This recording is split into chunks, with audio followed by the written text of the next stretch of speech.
So hello everyone and welcome to the new lecture of FRB 2.0 जिसमें कि आज हम लोग पॉलिटिक अपना अगला टॉपिक देखने वाले हैं and that is local government. तो स्टार्ट करते हैं विद द लोकल गवर्नमेंट्स। सबसे पहले हम यहाँ पे ये बात करते हैं कि जो लोकल गवर्नमेंट है इनका एवोल्यूशन किस तरह से हुआ। मोर इम्पॉर्टेंटली पंचायती राज का जो एवोल्यूशन है वो किस तरह से हुआ।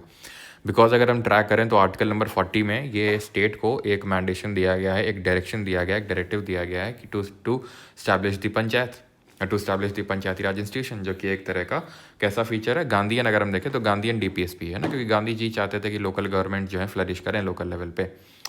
तो लेकिन 40 में लिखा हुआ था, लेकिन हमें पता है कि जो DPSP है according to article number 37 they are non justiciable, यानी कि अगर नहीं है तो ऐसा कोई मैंडेशन नहीं कि नहीं स्टैब्लिश करना ही करना है। बट फिर समथिंग हैपेंड। पहले तो कुछ कमिटीज़ बनी, जैसे बलवंत राय मेहता कमेटी 1957 में, जिसने बोला कि एक 3 टायर पंचायती राज सिस्टम होना चाहिए। ठीक है, 3 टियर का त्रिस्तरीय पंचायती राज व्यवस्था होनी चाहिए। ओके, ठीक है, तो ये 1957 बोला गया। फिर एक अशोक मेहता कमेटी बनी, अशोक मेहता कमेटी बनी। और मैं आपको बता दूं कि राजस्थान में सबसे पहली बार पंचायती राज इंस्टीट्यूशन को स्टैब्लिश किया गया था 2 अक्टूबर गांधी जयंती के दिन ही 1959 को नागौर में। ठीक है, लेकिन अभी मैंडेटरी नहीं था कि भाई वो कर दिया राजस्थान है, लेकिन ऐसा नहीं कि हर स्टेट को करना ही करना है। फिर अशोक मेहता कमेटी बनी जिसने कि 2 टियर पंचायती राज सिस्टम के बारे में बताया कि नहीं 3 टियर नहीं 2 टियर होने चाहिए। GVK राव कमेटी बनी, it reviewed the working of constitution to in relation to the working of the panchayats and municipalities. Then LM Singhvi committee बनी जिसने कि इनको कॉन्स्टिट्यूशनल रिकग्निशन देने की बात कही 1986 में। जन थुंगौन बनी, देन गढ़गिल बनी। ये ऑर्डर पहले तो तुम्हें पता होना चाहिए। और बलवंत राय मेहता ने 3 टियर बोला था, इसने 2 टियर बोला था, और इसने जो है कॉन्स्टिट्यूशनल रिकग्निशन के लिए बात करी थी। ये थोड़ा सा आपको पता होना चाहिए। ओके, अब हुआ क्या, अब 73rd अमेंडमेंट हुआ 1992 में, 1992 में, जिसके तहत बलवंत राय मेहता कमेटी के रिकमेंडेशंस पे 3 टियर पंचायती राज जो इंस्टीट्यूशंस उनको स्टैब्लिश करने का मैंडेशन लाया गया। यानी कि अब मैंडेटरी हो जाएगा सभी को, हर स्टेट को, कि आपको स्टैब्लिश करना है पंचायती राज इंस्टीट्यूशन। तो 73rd अमेंडमेंट करके 1992 में पार्ट नंबर 9 जोड़ा गया कॉन्स्टिट्यूशन में, भाग 9, आर्टिकल नंबर 243 से लेकर 243O डील करते हैं पार्ट नंबर 9 में। और 11 शेड्यूल जोड़ा गया जिसमें कि टोटल 29 फंक्शनल आइटम्स या फंक्शनल मैटर्स हैं, 29 फंक्शनल आइटम्स हैं। ये हम 11वां जो अनुसूची है पहले ही पढ़ चुके हैं। ठीक है, इसको एनफोर्स किया गया था, इसको पूरी तरह से लागू किया गया था 24 अप्रैल 1993 को, 1993 को। इसीलिए 24 अप्रैल को हम पंचायती राज दिवस के रूप में इसको सेलिब्रेट करते हैं। उस टाइम पे, जिस टाइम पे ये अमेंडमेंट हुआ था, उस टाइम प्रधानमंत्री PV नरसिम्हा राव थे। तो ये चीज़ आपको क्लियर होगी कौन कौन सी कमेटी बनी थी। और 73rd अमेंडमेंट ने पार्ट नंबर 9 ऐड किया और उसमें आर्टिकल नंबर 243 से लेकर 243O ये ऐड किए, जो कि डील करते हैं पंचायती राज इंस्टीट्यूशन से। अब मैंडेटरी हो गया था सभी जितने स्टेट हैं कि आपको पंचायती राज इंस्टीट्यूशन 3 टियर पंचायती राज इंस्टीट्यूशन स्टैब्लिश करने हैं। एक्सेप्शंस भी हैं जब हम देखते हैं। तो हमें आर्टिकल नंबर 243 से लेकर 243O तक के बारे में बीच में पढ़ना है। तो सबसे पहले स्टार्ट करते हैं आर्टिकल 243 से, जो डिफाइन करता है किसको, ग्राम सभा को। कि ग्राम सभा क्या है, ये एक वो संस्था होगी, ये बॉडी होगी consisting of persons registered in the electoral rolls relating to village comprised with in the area of panchayat at the village level.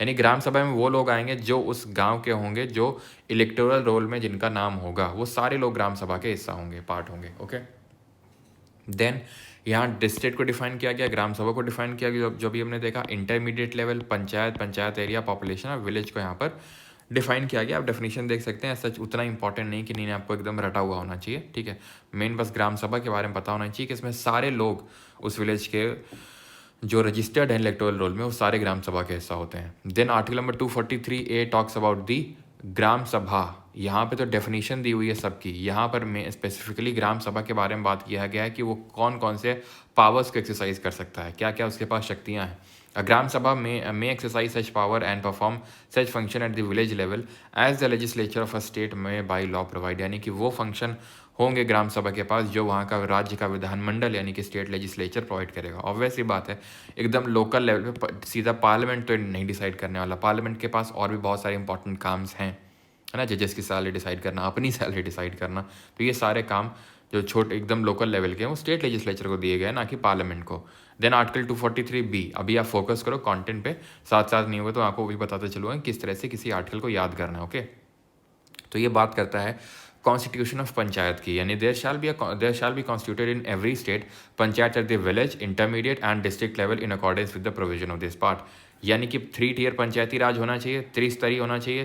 तो त्रिस्तरीय मतलब एक विलेज लेवल पे, एक ब्लॉक लेवल पे और एक डिस्ट्रिक्ट लेवल पे। ब्लॉक लेवल मतलब जो इंटरमीडिएट लेवल होता है जिसको कि पंचायत समिति बोलते हैं। इसको बोलते हैं ग्राम पंचायत, पंचायत समिति और जिला परिषद।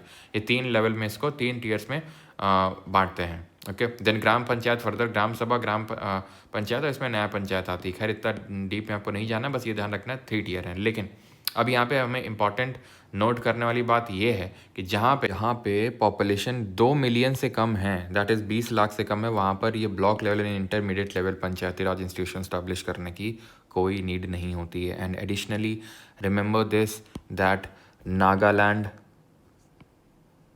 मेघालय एंड मिज़ोरम, यहाँ पे कोई पंचायती राज इंस्टीट्यूशन नहीं है। ठीक है, ये एक्सेप्शन की कैटेगरी में आता है। एंड साथ ही साथ जो 6 शेड्यूल एरियाज़ हैं असम के और मणिपुर के, यहाँ पर भी इम्प्लीमेंट नहीं है। 6 शेड्यूल एरियाज़ जो हैं सिर्फ वहीं पे, यहाँ पे तो कंप्लीट स्टेट में ही ज़रूरी नहीं है, बट असम और मणिपुर के जो 6 शेड्यूल एरियाज़ है वहाँ पे, एंड जो दिल्ली है वहाँ पर भी एप्लीकेबल नहीं होते, जो यूटी ऑफ दिल्ली है। ठीक है, तो ये चीज़ पता होनी चाहिए ना। अब ये चीज़ याद कैसे रखनी, तो साथ साथ वो भी देखते हैं। ए का मतलब असेंबली, असेंबली का मतलब हिंदी में सभा होता है। बी का मतलब बनना, बनना मतलब इंग्लिश में कॉन्स्टिट्यूशन। इस तरह से याद कर सकते हो। सी से composition, composition of panchayat. All the seats in the panchayat shall be filled by persons chosen by direct election, यानी कि डायरेक्ट इलेक्शन, यानी प्रत्यक्ष चुनाव से सारी सीटें भरी जाएंगी पंचायत में। The chairperson of panchayat at the village level shall be elected in such a manner as the legislature of a state may by law provide। ध्यान सुनिएगा, सारी सीट जो होती है पंचायत में वो डायरेक्ट इलेक्शन से भरी जाएंगी, लेकिन जो चेयरपर्सन की है वो जो चेयरपर्सन की है वो इनडायरेक्ट इलेक्शन से भरी जाएगी। चेयरपर्सन विलेज लेवल पे भी होगा, ब्लॉक लेवल पे भी होगा, डिस्ट्रिक्ट लेवल पे भी होगा। ठीक, तो यहाँ पे तो चेयरमैन इनडायरेक्टली इलेक्टेड होगा। ठीक है, यहाँ पे इनडायरेक्टली भी हो सकता है, डायरेक्टली भी हो सकता है, वो वहाँ का स्टेट लेजिस्लेचर डिटरमाइन करेगा। ठीक है, 243 डी में रिजर्वेशन दिया है। याद कैसे रखेंगे, डी से दलित, दलित को रिजर्वेशन, इस तरह से याद रखेंगे आप। मिला हुआ है तो किसको रिजर्वेशन मिला हुआ है, तो दलित यानी schedule caste, schedule tribes, and साथ ही साथ वेमेंस को भी यहाँ पर रिजर्वेशन मिला हुआ है। तो शेड्यूल कास्ट और शेड्यूल ट्राइब्स के लिए, ठीक है, जो सीट्स रिजर्व होंगी शेड्यूल कास्ट के लिए, एससीज के लिए, वो उनके पॉपुलेशन के प्रोपोर्शन में होंगी। यानी कि ये देखा जाएगा कि वहाँ पर कितनी पॉपुलेशन है उसके बेसिस पे, यानी कि seats are reserve for the schedule caste in the proportion of their population, और not less than 1/3 seats are reserve for the women, यानी कि 1/3 सीट्स रिजर्व होती हैं वेमेन। ठीक है, ये चीज़ आपको ध्यान रखना है, 1/3 रिजर्व होती है वेमेन के लिए। 243 ई पे आते हैं, and this talks about the duration of panchayat. E से 5, ई 5th नंबर पे आता है। हमें पता है अल्फ़ाबेटिकल पोजीशन में अगर हम देखें तो ई 5वें नंबर पे आता है। तो ड्यूरेशन ऑफ पंचायत कितना होता है, 5 साल का होता है। तो ई से इस तरह से ड्यूरेशन याद कर सकते हैं। ध्यान ये रखना कि अगर किसी पंचायत का अर्ली डिसोल्यूशन हो जाए, प्री मेच्योर डिसोल्यूशन हो जाए, यानी कि 5 साल टेन्योर पूरा होने से पहले डिसॉल्व हो जाए, मतलब 2024 में मान लो बनी थी, 2029 में डिसॉल्व होनी थी, 5 साल कंप्लीट होने थे, लेकिन 2027 में ही हो जाए, तो फिर जो नई बनेगी पंचायत वो सिर्फ रिमाइंडर ऑफ द टर्म के लिए सर्व करेगी, 2 साल के लिए, पूरे 5 साल के लिए नहीं। ठीक है, 243 एफ का मतलब फेल याद कर सकते हो। फेल हो गया मतलब डिसक्वालीफाई हो गया, disqualified for membership. A person shall be disqualified for being chosen as and for being a member for panchayat if he so disqualified by or under any law for the time being in force for the purpose of elections to the legislature of the state. तो कोई भी अगर उस time का bill है, कोई मान लो कि एक्ट पास कर रखा है स्टेट लेजिस्लेचर ने कि इन मामलों में डिसक्वालीफाइड है कोई, ठीक है, तो वो यानी कि वहाँ का स्टेट लेजिस्लेचर हर राज्य का अपना बना सकता है कि अगर कोई इन ग्राउंड में डिसक्वालीफाई है तो डिसक्वालीफाई होगा। प्लस यहाँ पे ये एडिशनली लिखा हुआ है कि किसी को सिर्फ इसलिए डिसक्वालीफाई नहीं किया जा सकता कि उसकी 25 साल की उम्र नहीं हुई है, क्योंकि पंचायत का चुनाव लड़ने के लिए आपको 25 नहीं 21 साल की उम्र चाहिए। If is so disqualified by or under any law made by the legislature of the state. ठीक है, वही जो सेम चीज़ मैंने आपको बताई, अगर कोई स्टेट लेजिस्लेचर ने कोई बना रखा है कोई लॉ, अगर उसके तहत डिसक्वालीफाइड है तो भी। 243 जी से हम याद रखेंगे गोली। गोली खाते ही पावर आ जाती है, तो पावर अथॉरिटी और जो रिस्पॉन्सिबिलिटी मिल रखी है किसको, पंचायत को, वो है यहाँ पर पावर अथॉरिटी रिस्पॉन्सिबिलिटी। और ये पावर, एक्स्ट्रा पावर कौन इनको लेवी कर सकता है, कौन दे सकता है, अगेन वहाँ का स्टेट लेजिस्लेचर। एच से हाउस टैक्स याद कर लो, टैक्स, तो टैक्स इम्पोज करने का पावर है इनके पास। State legislature can authorise the panchayat to levy, collect and appropriate taxes duties and tolls and fees grant in aid. तो मतलब टैक्स वगैरह कलेक्ट करने की पावर स्टेट लेजिस्लेचर के द्वारा दी जा सकती है वहाँ की पंचायत को। तो एच से हाउस और टैक्स, हाउस टैक्स याद कर लो। 243 आई से याद करेंगे इनकम। इनकम जबकि बात करते हैं तो मतलब फाइनेंस की बात कर रहे हैं। तो यहाँ पर एक स्टेट फाइनेंस कमीशन की बनाने की बात कही गई है कि गवर्नर जो है यानी राज्यपाल एक स्टेट फाइनेंस कमीशन बना सकता है। गवर्नर क्या बना सकता है? स्टेट का फाइनेंस कमीशन। फाइनेंस कमीशन तो अगर हम ओवरऑल देखें फाइनेंस कमीशन ऑफ इंडिया वो तो आर्टिकल नंबर 280 में है जो कि प्रेसिडेंट बनाता है। ये है स्टेट का फाइनेंस कमीशन जो कि कौन बनाता है? गवर्नर बनाता है। क्लियर। 243J यहाँ पर ऑडिट ऑफ अकाउंट की बात कही गई है। Audit of account of panchayat. तो ऑडिट का मतलब जांच, तो जे से याद कर लो जांच। ठीक है, जे से याद कर लो जांच। Audit of accounts of panchayat. State legislature ensures financial transparency and accountability of panchayat by requiring them to maintain proper accounts and have them audited regularly. ठीक है, तो उनकी ऑडिटिंग रेगुलर बेसिस पे होगी।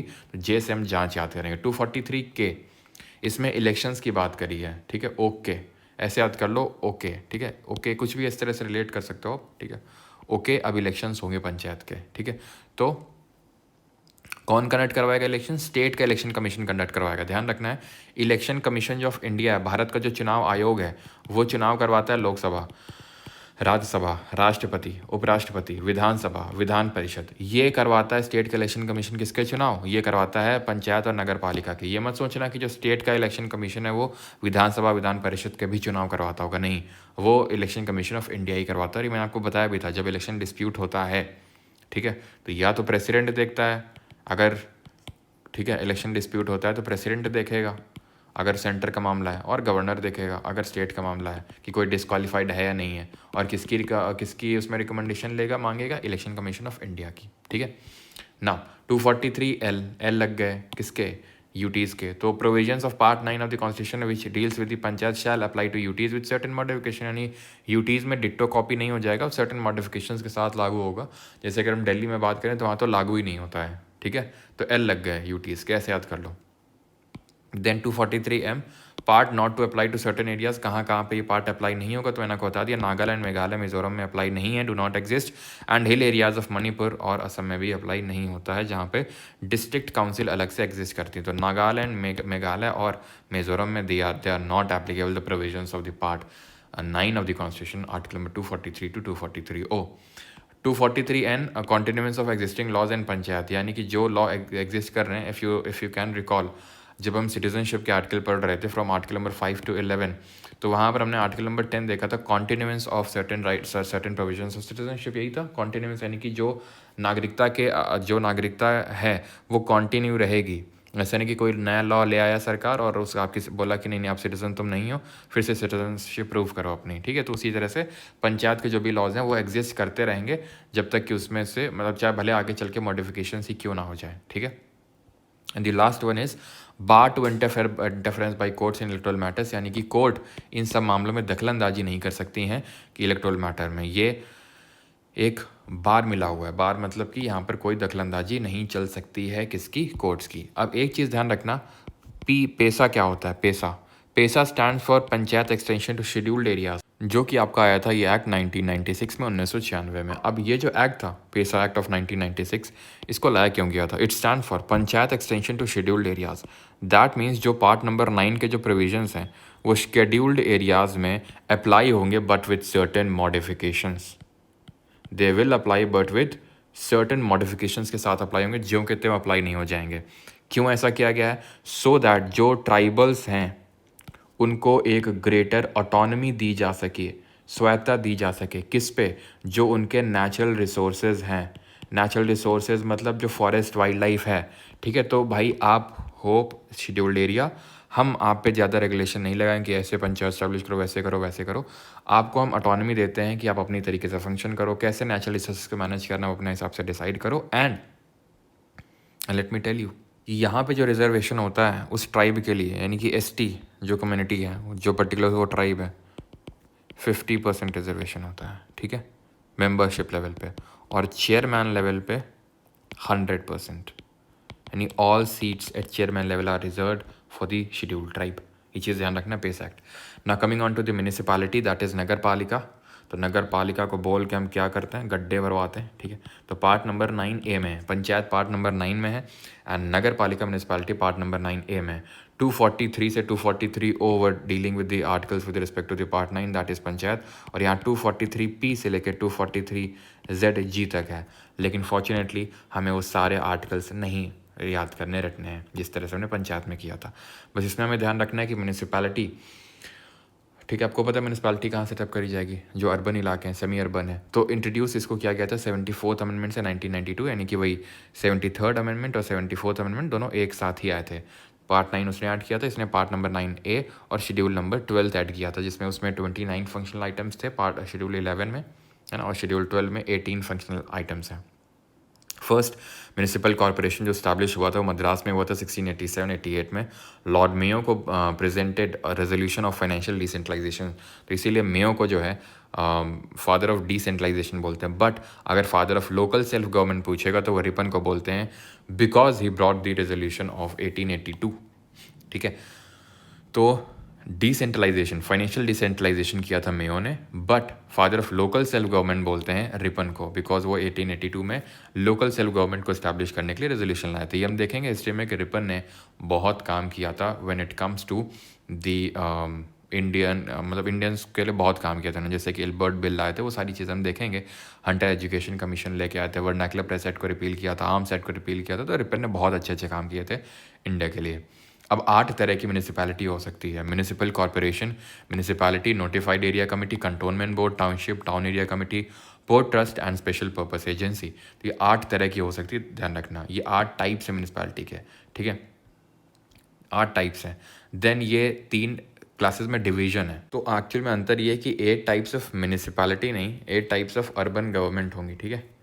8 टाइप्स ऑफ अर्बन गवर्नमेंट, यानी शहरों में local government जो है वो 8 तरह की हो सकती है। ये 8 तरीके हैं। ये जनरली होती है म्यूनिसिपैलिटी ही।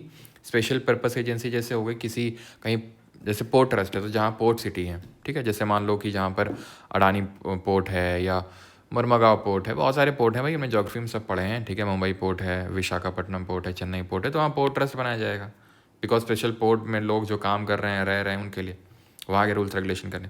कोई स्पेशल पर्पस के लिए बनाना है अदर दैन दिस, तो स्पेशल पर्पस एजेंसी, ठीक है।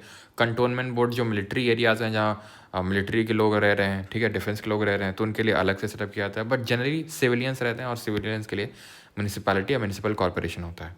तो म्यूनिसिपैलिटी जो है वो 3 तरह की हो सकती है, नगर पंचायत, म्यूनिसिपल काउंसिल और म्यूनिसिपल कॉर्पोरेशन। म्यूनिसिपल कॉर्पोरेशन होता है कि छोटा शहरी इलाका होता है, छोटा सा शहर होता है, छोटा शहरी इलाका होता है। बहुत बड़ा होता है म्यूनिसिपल कॉर्पोरेशन होता है। और जो ट्रांजिशन का होता है, ट्रांजिशन का मतलब है ना तो पूरी तरह अर्बन है ना पूरी तरह रूरल है, नहीं सेमी अर्बन है, रूरल से अर्बन की तरफ ट्रांसफॉर्मेशन है, ट्रांजिशन है। तो ट्रांजिशनल एरिया के नगर पंचायत को स्टैब्लिश करते हैं, ठीक। देन यहाँ पर पार्ट नंबर थोड़ा सा आपको 9B भी पता होना चाहिए, भाग नंबर 9B में क्या है। तो पार्ट नंबर 9B में अगर बात करेंगे तो क्या कंटेंट है यहाँ पर, आपकी कोऑपरेटिव सोसाइटी कंटेंट है। अब जिस तरह से हम ऐड किए थे 73rd अमेंडमेंट से पार्ट नंबर 9, 74th अमेंडमेंट से पार्ट नंबर 9A, उसी तरह पार्ट नंबर 9B को ऐड किया गया 97th कॉन्स्टिट्यूशनल अमेंडमेंट ऑफ 2011। ये चीज़ आपको ध्यान में रखना है, विच डील्स विद, अब देखो ये 243P से लेकर ZG तक था, तो ये 243ZH से लेकर 243ZT तक है, ये आपको ध्यान में रखना है। ऑलराइट, तो यहाँ पर ये हमारा ख़त्म होता है एंड जो पूरा लोकल गवर्नमेंट वाला पार्ट है। अब पार्ट 9 की अगर चर्चा आई गई, पार्ट 9 तक हम आई गए, तो पार्ट नंबर 10 और 11 में क्या, वो भी थोड़ा सा देख लेते हैं। पार्ट नंबर 10 में शेड्यूल्ड एंड ट्राइबल एरियाज दिया हुआ है, ठीक है। And part number 11 talks about the relations between union and state. नहीं होगा तो मैं एक अलग से शॉर्ट वीडियो बना दूंगा जहाँ पर सारे इंपॉर्टेंट पार्ट्स में बता दूंगा, क्योंकि पार्ट्स टोटल आपको पता होना चाहिए। 25 पार्ट्स हैं हमारे कॉन्स्टिट्यूशन में, ओरिजिनली आपके 22 थे, बट अभी कितने हैं, 25 हैं, ठीक है। तो ये सब पता होना। जैसे पार्ट नंबर 12 ये फाइनेंस की बात करता है, फाइनेंस एंड प्रॉपर्टी की, ठीक है। तो ये कुछ इंपॉर्टेंट पार्ट्स हैं जो आपको पता होने चाहिए। वैसे तो हमने पार्ट 1, 2, 3, 4, 4A, 5, 6 देन 7 तो रिपील ही हो चुका है। पार्ट नंबर 9 देखा, 8 बस बीच में छूटा था, and 8 deals with union territories.